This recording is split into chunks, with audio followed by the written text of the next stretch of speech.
பிரசாத் வீடுனாலே அங்க பண்பு நிறைஞ்சிருக்கும். அந்த வீட்ல அக்ஷய திருதியை நாள் அன்னைக்கு சாட்சாத் அந்த லக்ஷ்மி தேவிய வீட்டுக்கு வரா மாதிரி பூஜை பண்ணுவாங்க. அன்னைக்கு அட்லீஸ்ட் ஒரு தங்க நாணயத்தையாவது வாங்கணும். அது அந்த வீட்டுக்கு ஐஸ்வர்யத்தை கொடுக்குங்கிறது அவங்க நம்பிக்கை.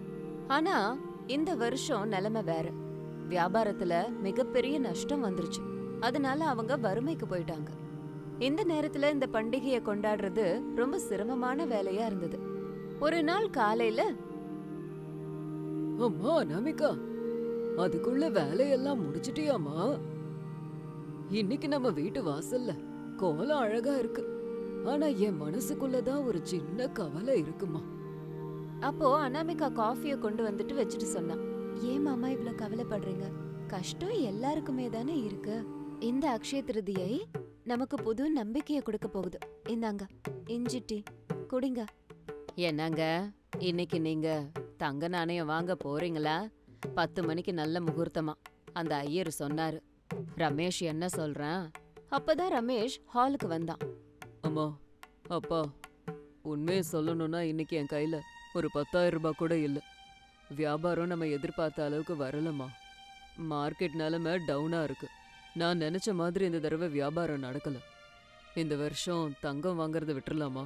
அதாங்க மேல, இந்த ஒரு தடவை தங்கம் வாங்கலன்னா ஒன்னும் ஆயிட போறதில்ல. அந்த லக்ஷ்மி தேவி அம்மா நம்ம நிலைமைய கண்டிப்பா புரிஞ்சுப்பாங்க. நம்ம குடும்பத்தோட ஒன்னா இருக்கிறது தான் நமக்கு கிடைச்ச பெரிய ஐஸ்வர்யம்.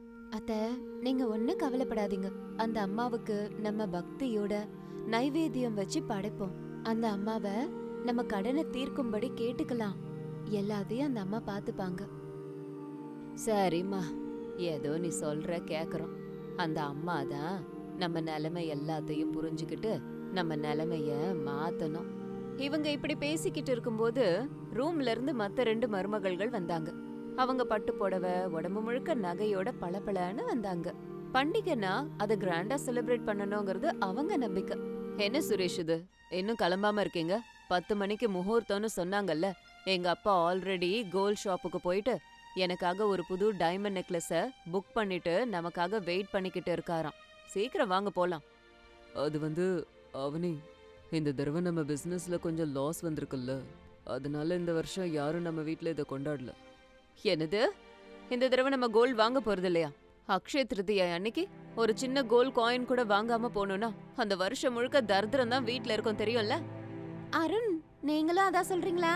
எனக்கு அந்த மெயின் ரோட்ல இருக்க புது ஜுவல்லரி ஷாப்ல புது நெக்லஸ் வந்திருக்கு, அது வேணும். அஞ்சலி, கொஞ்சம் வீட்டு நிலைமையும் யோசிச்சு பாரு.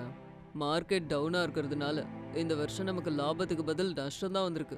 இந்த நேரத்துல பணத்தை செலவு பண்றது சரியில்லை. அவனி அனாமிகாவை பார்த்து கிண்டலா சிரிச்சுக்கிட்டே சொன்னான். ஓஹோ, எனக்கு அசல் விஷயம் இப்பதான் புரியுது. இந்த அனாமிகா மேடம் அவங்களோட பிலாசபிய மொத்த குடும்பத்துக்கும் சொல்லிருக்காங்க. அனாமிகா அக்கா, உனக்கு தங்கம்னா என்னன்னு தெரியாது. உங்க வீட்டுக்கு ஒரு வெள்ளி நாணயம் வாங்குற அளவுக்கு கூட வசதி இல்லைங்கிற விஷயமும் எங்களுக்கு தெரியும். பிறந்ததுல இருந்தே இந்த மாதிரி பண்டிகையெல்லாம் நீங்க கேள்வி கூட பட்டு இருக்கவே மாட்டீங்க. அதனாலதான் உங்களுக்கு இந்த நாளை பத்தி தெரியல. ஆனா நாங்க அப்படி இல்ல. நாங்க பிறந்ததுல இருந்தே தங்க நகையோட தான் பிறந்தோம், தங்க நகையோட தான் வளர்ந்தோம். அவனி அக்கா, அனாமிகா அக்கா தங்க வாங்காம இருக்கிறது தான் நல்லது. இல்லனா அந்த அழுக்கு புடவை மேல அந்த தங்கத்தை போட்டா அதோட மதிப்பு என்ன ஆகுறது? சக்கரை பொங்கலும் சாம்பாரும் மாதிரி இருக்கும். நீங்க வாங்கி கொடுக்கலனா பரவாயில்ல, எங்க அப்பா எனக்கு தேவையான எல்லாத்தையும் வாங்கி தருவாரு. உங்க வறுமையை எங்க கிட்ட காட்டாதீங்க. அவனே, அஞ்சலி, வாய அடக்கி பேசுங்க. அனாமிகாவோட குடும்பத்தை பத்தியும் அவங்க அம்மா அப்பாவை பத்தியும் நீங்க பேசுனீங்கன்னா சும்மா இருக்க மாட்டேன். அவ இந்த வீட்டு மூத்த மருமக. இந்த குடும்பம் கஷ்டத்துல இருக்கும்போது சிக்கனமா இருக்கணும்னு சொல்றது அவளோட உரிமை. அதுக்கு பேரு வறுமை கிடையாது. அவனி அஞ்சலி பேசின பேச்சுக்கு அனாமிகாக்கு கண்ணீரே வந்துருச்சு. அப்போ அனாமிகா சொன்னா, பரவாயில்ல அத்த, அவங்க ஏதோ தெரியாம தானே சொன்னாங்க. அஞ்சலி, உங்களை அவமானப்படுத்தணும்னு தங்கம் வேணான்னு சொல்லல. இருக்கிறத வச்சு அட்ஜஸ்ட் பண்ணிக்கலான்னு தான் சொன்னேன். உங்களுக்கு வேணானா நீங்க வாங்காம இருங்க, எங்களைய வாங்காம இருக்க சொல்றீங்க? எங்க இஷ்டமாச்சே அது. அட்ஜஸ்ட் பண்றது உங்க பழக்கமா இருக்கலாம், ஆனா எங்களுக்கு அதெல்லாம் பழக்கமே கிடையாது. அஞ்சலி தன்னோட அப்பாக்கு ஃபோன் பண்ணா. அப்பா, அக்ஷய திருதியை அன்னைக்கு இந்த வீட்ல அருண் எனக்கு எதுவும் வாங்கி தரல. அக்ஷய திருதியை அன்னைக்கு வெறும் கழுத்தோட இருக்க முடியாது. 5 லட்சம் அனுப்புங்க. அந்த பக்கம் அஞ்சலியோட அப்பா முதல்ல வாக்குவாதம் பண்ணாலும் பொண்ணு அடம் பிடிச்சதுனால தலைவலியோட ஆன்லைன்ல பணத்தை அனுப்புனாரு. அவனி கூட அதே மாதிரி தன்னோட அப்பா கிட்ட ஃபோன் போட்டு சண்டை போட்டான். உடனே 2 பேரும் கோல்ட் ஷாப்புக்கு கால் பண்ணி 2 தங்க ஹாரம் வேணும்னு சொல்லியிருந்தாங்க. மத்தியானம் சாப்பாடு முடிஞ்சுது. அவனையும் அஞ்சலியும் புது ஹாரத்தை கழுத்துல போட்டுக்கிட்டு ஹால்ல நின்னுக்கிட்டு சந்தோஷப்பட்டுட்டு இருந்தாங்க. பாத்தியா அஞ்சலி, இந்த டிசைன் எவ்ளோ ஷைனிங்கா இருக்குன்னு. இந்த டிசைனுக்கு 5 லட்சம் கூட ரொம்ப கம்மின்னு தான் எனக்கு தோணுது. அக்ஷய திருதியைனா இப்படி இருக்கணும். ஏதோ ஒரு ஏழை பொண்ணு சொல்லுச்சுன்னு நம்ம நிக்கணுமா என்ன? அட ஆமாக்கா, அனாமிகா அக்கா மூஞ்ச பத்தியா எப்படி மாறி போச்சு. அடுப்பங்கரையில அந்த புகையில இருந்து இருந்து டல்லா ஆயிட்டா. நம்மள பார்த்து உள்ளுக்குள்ள பொறாமப்படுறா. நம்மள மாதிரி நகைகளை பார்த்தா அவளுக்கு பொறாமைய தவிர வேற என்ன வரும் சொல்லு. அனாமிகாவுக்கு அவனையும் அஞ்சலியும் பேசிக்கிட்டது காதுல விழுந்துச்சு. அப்போ அனாமிகா அங்க வந்து, அஞ்சலி, எனக்கு உங்க மேல எந்த பொறாமையும் இல்ல. நீங்க சந்தோஷமா இருந்தா அது எனக்கும் சந்தோஷம்தான். வாங்க, சாயந்தரம் பூஜை இருக்கு இல்லையா, சீக்கிரமா போய் குளிச்சுட்டு வாங்க. நான் வீட்டெல்லாம் சுத்தம் பண்ணி வைக்கிறேன். அஞ்சலி புது ஹாரத்தை எடுத்து வச்சுட்டு குளிக்கிறதுக்கு போனா. அவனி கூட அவ ரூம்ல இருக்க பாத்ரூம்க்கு குளிக்க போனா. அந்த நேரத்துல அனாமிகா வீட்டையெல்லாம் சுத்தம் பண்ணா. அஞ்சலியோட ரூம கூட சுத்தம் பண்ணிக்கிட்டு இருந்தா. அஞ்சலி குளிச்சு முடிச்சிட்டு வந்து பார்த்தபோது டேபிள் மேல இருந்த ஹாரத்தை காணோம். அஞ்சலி சத்தம் போட்டுக்கிட்டே ஹாலுக்கு வந்தா. பிரசாத் வீட்ல ஒரு பெரிய பிரளயமே நடந்தது. என் ஹாரத்தை காணோம். அருண், அவனி அக்கா, எல்லாரும் வாங்க. எங்க போனீங்க? இங்கதான் கழட்டி வச்சேன். யாரோ என் ஹாரத்தை திருடிக்கிட்டாங்க. அஞ்சலி சத்தத்தை கேட்டு எல்லாரும் ஓடி வந்தாங்க. என்ன அஞ்சலி, சரியா பாத்தியா? கட்டில் கடியில ஏதாவது விழுந்திருக்கும் பாரு. இல்லக்கா, திரும்ப திரும்ப தேடுன. அங்க அனாமிகா அக்காவை தவிர வேற யாருமே இல்ல. அவங்க என் ரூம சுத்தப்படுத்துறதுக்காக உள்ள வந்தாங்க. நான் குளிக்க போயிருக்கும் போது அவங்க மட்டும்தான் இருந்தாங்க. எனக்கு அனாமிகா அக்கா மேலதான் சந்தேகமா இருக்கு. அஞ்சலி, என்ன பேச்சு இது? அனாமிகா ஏன் அத பண்ணணும்? ஏன் பண்ணணும் நான் கேக்குறீங்க? ஏன்னா அவளுக்கு என் மேல போறாம. காலையில அவளை நாங்க எல்லாரும் திட்டினோன்னு மனசுக்குள்ள வச்சுக்கிட்டு அந்த பகைய தீக்கிறதுக்கு தான் எப்படி பழி வாங்கியிருக்கா. சொல்லுக்கா, என் நகை எங்க? என் நகைய கொடு. அஞ்சலி, என்ன பேச்சு பேசுற? சத்தியமா சொல்ற, உன்னோட நகைய நான் எடுக்கவே இல்ல. பொய், எவ்வளவு பொய்! உன் முகத்தை பார்த்தாலே தெரியுதே. எல்லா திருடங்களும் இப்படிதான் நீலி கண்ணீர் வடிப்பாங்க. உங்க அம்மா அப்பாக்கு 1 கிராம் வெள்ளி நாணயம் கூட வாங்குறதுக்கு துப்பு இல்லங்கறதுனால இப்படி கூட இருக்கிற மருமகளோட நகைய திருட சொன்னாங்களா? உனக்கு சொத்து மேல எவ்வளவு பேராசைன்னு இப்பதான் எனக்கு புரியுது. நீ பிறக்கும் போதே ஏழையா மட்டும் இல்ல, ஒரு திருடியாவும் பிறந்திருக்க. அஞ்சலி, வார்த்தையா அளந்து பேசு. உண்மை என்னன்னு தெரியறதுக்கு முன்னாடி இப்படி பேசாத. ஏன் சந்தேகம் உண்மைனா, காணா போன நகை அனாமிகாவோட ரூம்ல தான் இருக்கணும். இப்பவே நான் போய் அனாமிகா அக்கா ரூம் எல்லாம் தேடுறேன். அப்ப தெரியும் இந்த திருடி யாருன்னு. அஞ்சலி அனாமிகாவோட ரூமுக்கு போய் துணியெல்லாம் எடுத்து கீழே போட்டான். ஆனா அவளுக்கு எங்கேயுமே நகை கிடைக்கல. அஞ்சலி, எனக்கு தெரிஞ்சு உன் நகைய வேற எங்கேயாவது ஒளிச்சு வச்சிருப்பாங்க. அனாமிகா அக்கா, நீ ஒரு நல்ல லேடி நினைச்சோம். ஆனா இப்படியெல்லாம் நடந்துப்பேன்னு நாங்க எதிர்பார்க்கவே இல்ல. ஹாரத்தை எங்க வச்சிருக்கேன்னு சொன்னேனா உனக்கு நல்லதுக்கா. இல்லன்னா போலீஸ் ஸ்டேஷன் வரைக்கும் போக வேண்டியிருக்கும். என்ன நம்புங்க, நான் எந்த தப்பும் செய்யல. ரமேஷ் மாமா, என் நகைய கொடுத்துருங்க, இல்லனா நான் போலீஸ் ஸ்டேஷனுக்கு போயிடுவேன். உங்க வாழ்க்கைக்கு 5 லட்சம் எவ்வளவு பெருசுன்னு எனக்கு தெரியும். அத வித்தா உங்க கடன் எல்லாம் தீந்துரும் தெரியும். இவ அதுக்கு தான் பிளான் போட்டிருக்கா. அனாமிகாக்கு வேதனை சுத்தமா தாங்க முடியல. சுயநலம் இல்லாத அவளோட சேவைய எல்லாரும் இப்படி பேசுறாங்களேன்னு அவளோட நெஞ்சே வெடிச்சிரும் போல இருந்தது. முக்கியமா அவங்க அம்மா அப்பாவை இப்படி அவமானப்படுத்துறது அவளால தாங்க முடியல. நான் எந்த தப்புமே பண்ணல மாமா. என்னால எங்க அம்மா அப்பாக்கு இந்த மாதிரி பேர் வரக்கூடாது. இந்த கட்டின புடவையோட இந்த வீட்டை விட்டு நான் போறேன் அப்படின்னு வெளிய போக போனா அனாமிகா. அப்பதான் அருண் வீட்டுக்கு வெளியில இருந்து வந்தான். இங்க நடக்கிற பிரச்சனை என்னன்னு அவனுக்கு நல்லா புரிஞ்சுது. நில்லுங்க, யாரும் எங்கேயும் போக கூடாது. அனாமிகா அண்ணி முன்னாடி கைய நீட்டி பேசுற அருகதை இங்க யாருக்கும் இல்ல. என்ன அருண், நீயும் அவங்களுக்கே சப்போர்ட் பண்ற? என் நகை போச்சு, அதோட விலை 5 லட்சம் ரூபாய். அந்த அனாமிகா அக்கா தான் என்னோடதை எடுத்துட்டான். அருண் கோபமா அவனோட பாக்கெட்ல இருந்த ஹாரத்தை எடுத்து காமிச்சான். இதானே உன்னோட நகை? இதுக்காக தானே அனாமிகா அண்ணி மேல அபாண்டமா பழிய போட்டுக்கிட்டு இருக்க. அருண் அந்த ஹாரத்தை காமிச்ச உடனேயே எல்லாரும் அமைதியாயிட்டாங்க. அருண், இது எப்படி உன் கையில வந்துச்சு? எதுக்கு என் ஹாரத்தை எடுத்துட்டு போனீங்க? எதுக்கு எடுத்துட்டு போனேனா? அஞ்சலி, காலையில இருந்து நீயும் அவனையும் அண்ணிய என்னென்னலாம் எப்படியெல்லாம் சொல்லி அவமானப்படுத்துனீங்கன்னு பார்த்துட்டு தான் இருந்தேன். அவங்களோட வறுமைய பத்தி பேசுனீங்க, அவங்களோட அம்மா அப்பாவை பத்தி பேசுனீங்க. அது மட்டுமா, இந்த உலகமே உங்க காலு கீழே, எல்லாமே உங்களுக்கு கீழேதாங்கிற திமிர்ல பேசிட்டு இருந்தீங்க. உங்ககிட்ட தங்கம் இருக்கும்போது அது எவ்வளோ ஆணவத்தை கொடுக்குதுன்னு, அது ஒரு நிமிஷம் இல்லைன்னா அது எப்பேற்பட்ட மனநிலையை கொடுக்குதுன்னு எல்லாத்தையும் பார்க்கணுன்றதுக்காக தான் அப்படி பண்ணேன். அண்ணி ரூமை சுத்தம் பண்ணிட்டு வெளியில வந்த உடனேயே அந்த நகை ஜன்னலுக்கு பக்கத்துல இருந்த டேபிள் மேல இருக்குதுன்னு கவனிச்சேன். நீ அண்ணி மேல தான் பழிய போடுவேன்னு எனக்கு தெரியும். ஆனா அவங்க அம்மா அப்பாவை இவ்ளோ கேவலமா பேசுவேன்னு நான் எதிர்பார்க்கல. ஒரு 5 லட்சம் ரூபாய் நகை போனதுக்கே இவ்ளோ அழுவுறியே. 10 வருஷமா இந்த வீட்டுக்காக ஓடா உழைச்சிருக்காங்க. அவங்க சந்தோஷத்தை இந்த வீட்டுக்காக தியாகம் பண்ணிருக்காங்க. அதோட விலை என்ன? அனாமிகாவை தேவையில்லாம சந்தேகப்பட்டு அவளை அவமானப்படுத்தி பயங்கரமா திட்டினதுக்கு அஞ்சலி வெக்கப்பட்டு தலை குனிஞ்சா. அருண் அருண், நான் ஏதோ ஆவேசத்துல தெரியாதனமா அப்படி பேசிட்டேன். அனாமிகா அக்கா, என்ன மன்னிச்சிரு. நான் ஆவேசத்துல உங்க அப்பா அம்மாவையும் உன்னையும் பத்தி ரொம்ப தப்பா பேசிட்டேன். என்ன தயவு செஞ்சு மன்னிச்சிடு. பரவாயில்ல, நகை போயிடுச்சுங்கிற ஆவேசத்துல யாரா இருந்தாலும் அப்படிதான் பேசுவாங்க. தங்கம்னா உனக்கு எவ்வளவு பிடிக்கும்னு தெரியும். அதனாலதான் நீ என்ன சொன்னாலும் நான் அவசரப்படாம இருந்தேன். தங்கம் போச்சுன்னா திரும்ப வாங்கிக்கலாம். ஆனா நம்ம பந்தம் போயிடுச்சுன்னா மறுபடியும் கிடைக்காதுல்ல. நம்ம 3 பேரும் மருமகளுங்க இல்ல, அக்கா தங்கச்சிங்க மாதிரி இருக்கணுங்கிறதா என் ஆசை. அக்கா, இந்த நல்ல மனசு உனக்கு எங்க இருந்து வருது? உன்னை நாங்க படாத பாடுபடுத்தினோம், ஆனா எங்க மேல அன்பை மட்டும் காட்டுற. உன்னோட குணம் முன்னாடி கோடிக்கணக்குல இருக்க எங்க சொத்து ஒண்ணும் இல்ல. பாத்தீங்களாமா, அக்ஷய திருதியைனா தங்கத்தை வாங்கறது மட்டும் கிடையாது, அக்ஷயமான, அதாவது கரையாத சுக சந்தோஷத்தை, பந்தத்தை வீட்டுக்கு கொண்டு வரணும். எந்த வீட்டு மருமகள்கள் எல்லாருக்கும் மரியாதை கொடுக்கறாங்களோ அங்க லக்ஷ்மி தேவி கண்டிப்பா வருவா. ஆமாமா, தங்கம் விலை அதிகமாச்சுன்னா நமக்கு லாபம் கிடைக்கலாம். நமக்குள்ள இருக்கிற அன்பு பெருகுச்சுன்னா ஆனந்த அதிகம் கிடைக்கும்.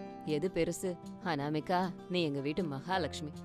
அத்த, நாளையில இருந்து நாங்க அனாமிகா அக்கா சொல்றதே கேக்குறோம். எங்களுக்கு வீட்ல அன்பு தான் வேணும். மாமா, அத்த, இன்னையில இருந்து எனக்கு இந்த தங்கம் மேல உள்ள ஆசையே போச்சு. இந்த நகைய அனாமிகா அக்கா கிட்டயே கொடுத்துடுறேன். அது இனிமே அனாமிகா அக்காவோட நகை. வேண்டாம் அஞ்சலி, அது நீ ஆசைப்பட்டு வாங்கினது. நீயே சந்தோஷமா போட்டுக்கோ. சரி வாங்க, எல்லாரும் சேர்ந்து லக்ஷ்மி பூஜை பண்ணலாம். நம்ம வியாபாரம் மறுபடியும் சூடு பிடிக்கணும்னு வேண்டிக்கலாம். அன்னைக்கு பிரசாத் வீட்ல அக்ஷய திருதியோட நிஜமான அர்த்தத்தை எல்லாரும் புரிஞ்சுக்கிட்டாங்க. பணக்கார கர்வம் மாயமாச்சு, ஆத்மார்த்தமான அன்பு வெளிப்பட்டுச்சு. அனாமிகா தன்னோட பொறுமையால மரியாதைய ஜெயிச்சுட்டா. அந்த குடும்பம் எல்லாருக்கும் இப்போ ஆதரவா இருந்தது. அக்ஷய திருதினா தங்கம் வாங்கறது முக்கியம் இல்ல, அந்யுன்யமான பந்தத்தை விட்டு கொடுக்காம இருக்கிறது தான். வாமா, எல்லாரும் சேர்ந்து லக்ஷ்மி தேவிய வேண்டிக்கலாம் அப்படின்னு குடும்பம் மொத்தமும் லக்ஷ்மி தேவி முன்னாடி இருந்து பயபக்தியோட வேண்டினாங்க. அனாமிகா டிவி நேயர்கள் எல்லாருக்குமே எங்களோட மனமார்ந்த அக்ஷய திருதியை நல்வாழ்த்துக்கள். ஸ்ரீரங்கத்துல ஒரு கிராமம் பச்சை பசேல்னு வயல்வெளிகளோட அமைதியா இருந்தது. ஆனா பிரசாதோட வீட்ல மட்டும் போன மாசத்தை விட இந்த மாசம் கரண்ட் பில்லு அதிகமா வந்திருக்கிறதால ஒரே பரபரப்பா சச்சரவா இருந்தது. அதுக்கு காரணம் அந்த வீட்டு 2வது மருமக அவனி, 3வது மருமக அஞ்சலி. இவங்க 2 பேருக்கும் பிரபஞ்சத்துல எதை பத்தி சொன்னாலும் பயம் வரும். கரண்ட் பில் ரீடிங் அதிகமா வந்துருச்சு அப்படின்னு சொன்னா மட்டும் இதேமே நின்னுடும். அனாமிகா எவ்ளோ சொல்லியும் அவங்க கஞ்சத்தனத்தை கட்டுக்குள்ளேயே வச்சுக்கல. பாத்தியா அஞ்சலி, போன மாசத்துக்கு இந்த மாசத்துக்கும் 100 யூனிட் வித்தியாசம் வந்திருக்கு. அப்படின்னா இந்த மாசம் நம்ம கரண்ட் பில்லு 200 ரூபாய் அதிகமாயிருக்கு. நம்ம கீசர் யூஸ் பண்றதில்ல, ஏசி யூஸ் பண்றதில்ல, வெறும் ஃபேன் மட்டும்தான் யூஸ் பண்ணிட்டு இருக்கோம். அட ஆமாங்கா, நான் கூட எண்ணி பார்த்தேன். ராத்திரியில மட்டும் நம்ம வீட்ல 5 ஃபேன் ஓடிக்கிட்டு இருக்கு. ஒவ்வொரு ஃபேனுக்கும் இந்த மாதிரி யூனிட் ஓடிட்டே இருந்ததுன்னா விடியறதுக்குள்ள நம்ம பாக்கெட்டே காலி ஆயிடும். அந்த ஃபேன் ஓடுற சத்தம் கேட்கும் போதெல்லாம் எனக்கு தூக்கமே வர மாட்டேங்குது. ஒவ்வொரு சுத்தும் அந்த ஃபேன் சுத்தும் போது 10 பைசா காத்தோட காத்தா பறந்துட்டு இருக்குன்னு தோணுதுக்கா. என்னம்மா இது, காலங்காத்தாலே உங்க சச்சரவை ஆரம்பிச்சிட்டீங்களா? இந்தாங்க, இந்த மோரை குடிச்சிட்டு கொஞ்சம் அமைதியாவுங்க. என்னது, அந்த பேப்பர்ல அப்படி என்ன எழுதி இருக்கு? அத்த, இது வெறும் பேப்பர் இல்ல அத்த, நம்ம வீட்டு எக்கனாமிக் பட்ஜெட். நம்ம இதே மாதிரி கரண்ட்டை யூஸ் பண்ணோம்னா அடுத்த வருஷம் குடும்பத்தோட பிச்சை எடுக்க வேண்டியதுதான். அதனால்தான் ஒரு மாஸ்டர் பிளான் போட்டிருக்கேன். அப்போ பிரசாத் அந்த இடத்துக்கு வந்தாரு. என்னம்மா அவனி, ஏதோ பிளானுங்கிற? நீ பிளான்னு சொன்னாலே பயமா இருக்கு. என் பென்ஷன் பணத்துக்கு எதுவும் வேட்டு வச்சிட்டீங்களா என்ன? மாமா, இன்னையில இருந்து ராத்திரி வேளையில நம்ம வீட்ல யாரும் ஃபேன் போட போறதில்ல. எல்லாரும் வீட்டு வாசல்லையே கட்டில போட்டுக்கிட்டு எல்லாரும் படுத்துடலாம். இயற்கை கொடுக்கற காத்த நம்ம பயன்படுத்திக்கலாம். என்னம்மா, வாசல்லையா? இந்த வயசுல நான் தெருவுல படுக்கவா? ஊருக்குள்ள இருக்கிறவன் பிரசாதுக்கு கரண்ட் பில்லு கட்ட யோகியதை இல்ல, அதான் ரோட்ல வந்து படுத்துட்டு இருக்கான்னு கிண்டல் பண்ணவா? ஐயோ மாமா, உலகம் என்ன நினைச்சா நமக்கு என்னங்கற? உலகமா வந்து நம்ம வீட்டு கரண்ட் பில்ல கட்ட போகுது? அனாமிகா அக்கா, நீ சொல்லு, வெளியில படுத்தோம்னா ஆரோக்கியத்துக்கு நல்லது தானே? அனாமிகா அவங்க 2 பேர்கிட்டயும், அவனி, அஞ்சலி, உங்களுக்கு என்ன புத்திசாலி நினைப்பா? அத்தையும் மாமாவும் பெரியவங்க. வெளியில படுத்தா கொசு கடிக்கும், பனி விழுந்ததுன்னா உடம்பு சரியில்லாம போகும். பணத்தை சிக்கன படுத்துறதுக்கு வெளியில படுத்து ஆரோக்கியத்தை வீணாக்கணும்ன்ற அவசியம் இல்ல. அக்கா, நீ எப்பவும் இப்படிதான்க்கா, சம்பிரதாயங்கிற ஆரோக்கியங்கிற, ஆனா பை காலியானா மட்டும் பொறுத்துக்க மாட்டேன். கொசு கடிக்காம இருக்க வேப்ப எண்ணெய தடவிப்போம். அப்படி செய்யறது மூலமா கிடைக்கிற பணத்தை வச்சு வேற ஏதாவது பண்ணிக்கலாம்ல? ஆமாக்கா, அந்த பணத்தை வச்சு நான் நல்ல புடவை வாங்கலாம்ல. நமக்கு வேற சாய்ஸ் இருக்கும்போது பணத்தை எதுக்குக்கா வேஸ்ட் ஆக்கணும்? இப்படி அவனியும் அஞ்சலியும் கொஞ்ச நேரம் வாக்குவாதம் பண்ணாங்க. ராத்திரி வேளையில எல்லாரும் இரவு சாப்பாடை சாப்பிட்டுட்டு படுக்க போனாங்க. அவங்க ரூமுக்கு அவங்க போகும்போது அவனி சத்தமா சொன்னா, நிறுத்துங்க, யாரும் அவங்கவுங்க ரூமுக்கு போக முடியாது. ரமேஷ் மாமா, அருண், சுரேஷ் எல்லாரும் வெளியில வாங்க. இன்னைக்கு நாம வெளியில தான் வெளிக்காத்துல படுக்க போறோம். என்ன அவனி இதெல்லாம்? கரண்ட் இருக்குல்ல, வெளியே எதுக்கு? என் மனைவிக்கு கரண்ட் பில் ஃபோபியா வந்துருச்சான்னா இன்னைக்கு நம்ம எல்லாரும் வெளியில தான் படுத்துக்கணும். இல்லைன்னா இவங்க 2 பேரும் ராத்திரி முழுக்க ஃபேனு கீழே உட்காந்துக்கிட்டு ரீடிங்கை நோட் பண்ணிட்டு இருப்பாங்க. அஞ்சலி, எனக்கு வெளியிலலாம் ஒத்துக்காது. வெளியில கொசு இருக்குமா? அந்த கொசு என்கிட்ட ஃபுட்பால் விளையாடும். ஐயோ அருண், நான் ஒரு ரிசர்ச் பண்ணேன். அந்த ரிசர்ச்ல கொசு கடிச்சா ஆரோக்கியத்துக்கு அவ்வளோ நல்லதான். அதனால பாய எடுங்க, வெளியில போலாம் வாங்க. பாத்தியா சாரதா, நம்ம மருமகளுங்க மண்டையில நட்டு லூசா இருக்கு. கொசு கடிச்சா நல்லதாமா. இவங்க இவ்ளோ பண்றதுனால இன்னைக்கு ஒரு நாள் நம்ம வெளியில படுத்துக்கலாம் வா. கொசு கடிச்சா அவங்களுக்கே புரியும் அது எவ்ளோ கஷ்டம்னு. இப்ப மொத்த குடும்பமும் கட்டிலையும் பாயையும் எடுத்துக்கிட்டு வீட்டு வாசலுக்கு வந்தாங்க. எல்லாரும் ரெடியானாங்க. அனாமிகா எவ்ளோ சொல்லியும் அவங்க 2 பேரும் கேட்கல. 2 பேரும் அப்படியே நின்னாங்க. அப்போ கொஞ்சம் கூட காத்தே அடிக்கல. ஆனா அவனி மட்டும், ஆஹா எவ்ளோ நல்லா இருக்குல்ல அப்படின்னு பில்டப் கொடுத்தான். கொஞ்ச நேரம் கழிச்சு கொசுவோட சங்கீதம் ஆரம்பிச்சுது. ஐயோ அவனி, இந்த கொசுங்கெல்லாம் கான்செர்ட் பண்ணிட்டு இருக்குன்னு நினைக்கிறேன். காது கிட்ட குயி குயின்னு சத்தமா கொடுக்குதுங்க. சுரேஷ், கொஞ்ச நேரம் அமைதியா இருங்க. கொஞ்ச நேரம் கழிச்சதும் அதுங்களே போயிடுங்க. நமக்கு கரண்ட் பில்லு சேவ் ஆகும். அஞ்சலி தான் சொன்னால கொசு கடிச்சா உடம்புக்கு நல்லதுன்னு. அக்கா, இங்க ஏதோ சரியில்லை. கொஞ்சம் கூட காத்தடிக்காததுனால என் ட்ரெஸ் எல்லாம் வேர்வையில நனையுதுக்கா. அஞ்சலி, நான் தான் முன்னாடியே சொன்னல, இந்த நேரத்துல வெளியில படுக்கிறது நல்லதில்லன்னு. இப்பவாவது உள்ள போலாம் வாங்க. முடியாதுக்கா, விடியறதுக்கு இன்னும் 5 மணி நேரம் இருக்கு. கொஞ்ச நேரத்துல தூங்கிட்டோம்னா அதுக்கப்புறம் கொசு எது வந்து நம்ம மேல உட்கார்ந்தாலும் தெரியாது. சாரதா, எல்லாருக்கும் புழுங்குதுங்கிறீங்க. எனக்கு இந்த புழுக்கத்துல குளிரா இருக்கு, ஏன்னு தெரியல. நீங்க வெளிய படுத்ததில்ல. இந்த வேர்வையில காத்து மேல படும்போது உங்களுக்கு அப்படிதான் தோணும். அமைதியா இருங்க. ராத்திரி 1 மணி ஆச்சு. கொஞ்ச நேரத்துல அப்படியே சில்லுன்னு ஆச்சு. கொஞ்ச நேரத்துல குளிர ஆரம்பிச்சுது. அனாமிகா எழுந்திருச்சு பார்த்தா எல்லாருக்கும் குளிரா இருந்தது. பிரசாத் தும்மிக்கிட்டே இருந்தாரு. எல்லாரும் எந்திரிங்க, உள்ள போலாம் வாங்க. மாமாக்கு சளி பிடிச்சிருச்சுன்னு நினைக்கிறேன். அவனி எந்திரி. இல்லக்கா, இன்னும் கொஞ்ச நேரத்துல சூரியன் வந்துருவாரு. அப்புறம் கரண்ட் பில்லு ஆச்சு அப்படின்னு அவனையும் தும்ம ஆரம்பிச்சிட்டா. என் தொண்டெல்லாம் ஒரு மாதிரி இருக்கே. விடிஞ்சதுக்கு அப்புறம் எல்லாரோட நிலைமையும் மோசமாச்சு. பிரசாதுக்கு ஜுரமே வந்துருச்சு. அவனி அஞ்சலி முகம் கொசுக்கடியில செவந்து போச்சு.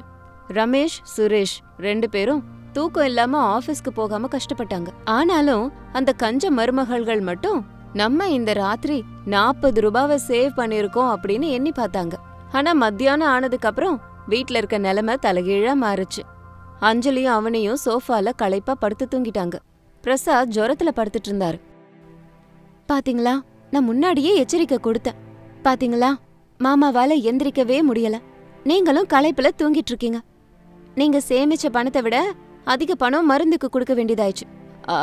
அது வந்து அக்கா, வைரல் ஃபீவர் எல்லா இடத்துலயும் இருக்குல்ல. நம்ம வெளியில படுத்ததுனால இன்ஃபெக்ஷன் நமக்கு வந்திருக்கும். ஆனா அக்கா, வெளியில ஆக்சிஜன் அதிகமா இருக்கு. ஆக்சிஜன் நம்ம உடம்புக்கு ரொம்ப நல்லது தானே. என்னங்கடி பேசிட்டு இருக்கீங்க? வெளிய ஆக்சிஜன் அதிகமா இல்ல, கொசுக்கடி தான் அதிகமா இருந்தது. அதனாலதான் உங்க மாமாக்கு உடம்பு சரியில்லாம போச்சு. அவர் உடம்பு நெருப்பா கொதிச்சுக்கிட்டு இருக்கு. அவனி, அஞ்சலி, இன்னைக்கு ஒரு நாளாவது வெளியில படுத்துப்போம். கரண்ட் பில்லை விட நம்ம ஆரோக்கியம் தான் ரொம்ப முக்கியம். இல்லக்கா, இன்னைக்கு ராத்திரியும் நம்ம வெளியில படுத்துக்கலாம். அப்பதான் வெளி டெம்பரேச்சர் நம்ம பாடிக்கு பழக்கமாகும். கரண்ட் பில்லையும் நம்ம கண்டிப்பா சேவ் பண்ண முடியும். 2வது நாள் ராத்திரி நிலைமை இன்னும் மோசமாச்சு. ராத்திரி 12 மணிக்கு இடி மின்னலோட மழை பெய்ய ஆரம்பிச்சுது. மழை சீக்கிரம் உள்ள வாங்க, கட்டில் நனையுது பாருங்க. நில்லுங்க, யாரும் உள்ள போக கூடாது. மழை பெஞ்சா காத்து சில்லுன்னு வரும். நம்ம வீட்டுக்குள்ள அப்படியே வாசல்ல படுத்துக்கலாம். வீட்டுக்குள்ள போனா மறுபடியும் லைட்டு போடணும், ஃபேனை போடணும். ஆமா, இந்த மழை தண்ணி நம்ம கால்ல பட்டுச்சுன்னா காலு நேச்சுரலா க்ளீன் ஆயிடும். அஞ்சலி, நீ பைத்தியம் மாதிரி பேசிக்கிட்டு இருக்காத. மழை தண்ணியில நனைஞ்சா நிமோனியா வரும். நான் உள்ள போறேன், அப்புறம் உங்க இஷ்டம். அனாமிகாவும் ரமேஷும் உள்ள போயிட்டாங்க. ஆனா அவனையும் அஞ்சலியும் மட்டும் பிரசாத், சாரதா, சுரேஷ், அருண் எல்லாரையுமே வெளியே நிப்பாட்டினாங்க. சளி பிடிச்சாலும் குளிர்னாலும் அவங்க எல்லாரும் வெளியில வாசல்லே உட்கார்ந்திருந்தாங்க. மறுநாள் காலையில பிரசாதுக்கு மூச்சு விடுறதே சிரமமா இருந்தது. அவனி அஞ்சலி 2 பேரும் கட்டில விட்டு எந்திரிக்கவே இல்ல, அப்படியே படுத்திருந்தாங்க. டே ரமேஷா, டாக்டருக்கு ஃபோன் போடுறா. எங்க பாத்தியா, இவங்க எந்திரிக்கவே மாட்றாங்க. ரமேஷ் உடனே டாக்டருக்கு கால் பண்ணதும் டாக்டர் வந்தாரு. என்னங்க இதெல்லாம்? எந்த வயசுல மழையில குளிர்ல விளையாடுறீங்களே? 3 பேருக்கும் வைரல் ஃபீவர் முத்தி போயிருக்கு. பாடியில டீஹைட்ரேஷன் அதிகமா இருக்கு. இந்தாங்க பிரிஸ்கிரிப்ஷன், மருந்தை இப்பவே போடுங்க. 1 வாரத்துக்கு 3 பேரும் சுட தண்ணியில மட்டும் கூலிங்க. ரூம்ல காத்து கதகதப்பா இருக்கட்டும். அதெல்லாம் இருக்கட்டும் டாக்டர். ஆனா இந்த மருந்துக்கெல்லாம் பில் எவ்வளோ ஆச்சு? எவ்வளவா? டெஸ்ட் மருந்து எல்லாம் சேர்ந்து ஒரு 600 ரூபாய் ஆச்சுமா. 600 ரூபாவா? ஏன் கஞ்ச மருமகள்களே, கேட்டிங்களா? நீங்க 2 நாள் கஷ்டப்பட்டு சேர்த்த 80 ரூபாவை விட 5 மடங்கு அதிகமா டாக்டருக்கு கொடுத்துருக்கோம். இதான் உங்க புத்திசாலித்தனமா? அவனி, அஞ்சலி, இப்பவாவது புரிஞ்சுதா? நம்ம கரண்ட் பில்ல செய்யற சிக்கனத்தை நம்ம ஆரோக்கியத்து மேல பண்ண கூடாதுங்கறத புரிஞ்சுக்கிட்டீங்களா? ஒரு ஃபேனை போட்டோம்னா ஒரு மாசம் பில்லு கொஞ்சம் அதிகமா தான் வரும். இப்போ இந்த 600 ரூபாவில எத்தனை மாசம் கரண்ட் பில்ல கட்டலான்னு தெரியுமா? உங்க கஞ்சத்தனத்தால எத்தனை பேருக்கு கஷ்டம் பாருங்க. சாரிக்கா, நாங்க நம்பரை மட்டும்தான் பார்த்தோம். ஃபேமிலி மெம்பர்ஸ பார்க்கல. கரண்ட் பில்ல குறைக்க நினைச்சோம், நம்ம ஆரோக்கியத்தை இறக்க நினைக்கல. ஆமாக்கா, எனக்கு இப்ப இந்த 600 ரூபாய் பில்ல நினைச்சாதான் ரொம்ப வருத்தமா இருக்கு. உடம்பெல்லாம் ரொம்ப வலியா இருக்கு. இதுக்கு மேல நாங்க இந்த மாதிரி வேலையை செய்ய மாட்டோம். இப்பவாவது புத்தி வந்துச்சே, சந்தோஷம். அனாமிகா, டாக்டர் சொன்ன மாதிரி அந்த மருந்தை வாங்கிட்டு வாமா. சரிங்க அத்தை. அவனி, அஞ்சலி, முன்னாடியே சொன்னல, ஆரோக்கியத்தை விட பெரிய சம்பாத்தியம் வேற எதுவும் இல்ல. அனாமிகா அவங்க எல்லாரையும் நல்லபடியா பாத்துக்கிட்டா. சமயத்துக்கு நல்ல சாப்பாடு கொடுக்கறது, எல்லாருமே நல்லபடியா குணமானாங்க. அவனியும் அஞ்சலியும் தங்களோட கஞ்சத்தனத்தை குறைச்சுக்கிட்டாங்க. ஆனா பழக்கம் அவ்வளவு சீக்கிரம் போகாதல்ல. 1 வாரம் போனதுக்கு அப்புறமா எல்லாரும் அவங்க ரூம்ல ஃபேனை போட்டுக்கிட்டு நிம்மதியா தூங்கினாங்க. அவனி மெதுவா அஞ்சலி கிட்ட வந்தா. அவனி, தூங்கிக்கிட்டு இருக்கியா? இல்லக்கா. சொல்லுக்கா, என்ன விஷயம்? மறுபடியும் நம்ம வாசலுக்கு போலாமா? ஐயோ வேண்டாம்க்கா. வாசலுக்கெல்லாம் வேண்டாம். ஆனா என்கிட்ட ஒரு ஐடியா இருக்கு. நம்ம ஃபேனை அஞ்சலெல்லாம் வைக்க வேண்டாம், அதே 1 நபர்ல வச்சா கொஞ்சம் நஞ்சம் கரண்ட் பில் குறையும்ல. ஐயோ அக்கா, நீ மாறவே மாட்ட. ஆனா மறுபடியும் ஏதாவது பண்ணி நமக்கு ஜுரம் வந்து ஹாஸ்பிட்டல் போனோம்னா மறுபடியும் 500 ரூபாய் செலவாகும். அதை விட ஃபேன் ஸ்பீட அஞ்சலியே வச்சுட்டு அப்படியே தூங்குவோம். அனாமிகா வெளியே இருந்து இவங்க பேசுனதையெல்லாம் கேட்டுட்டு, அவனி, அஞ்சலி, இன்னும் தூங்கலையா? என்ன பிளான் போட்டுக்கிட்டு இருக்கீங்க 2 பேரும்? ஒன்னும் இல்லக்கா, படுத்துக்கிறோம். Good night. அன்னையிலிருந்து பிரசாத் வீட்ல கரண்ட் பில் பயம் போய் சிரிப்பு சத்தம் கேட்டுச்சு. இது இன்னைக்கு ஸ்டோரி. இதே மாதிரி இன்னொரு ஸ்டோரியோட உங்களை மறுபடியும் மீட் பண்றேன். அது வரைக்கும் பாய்.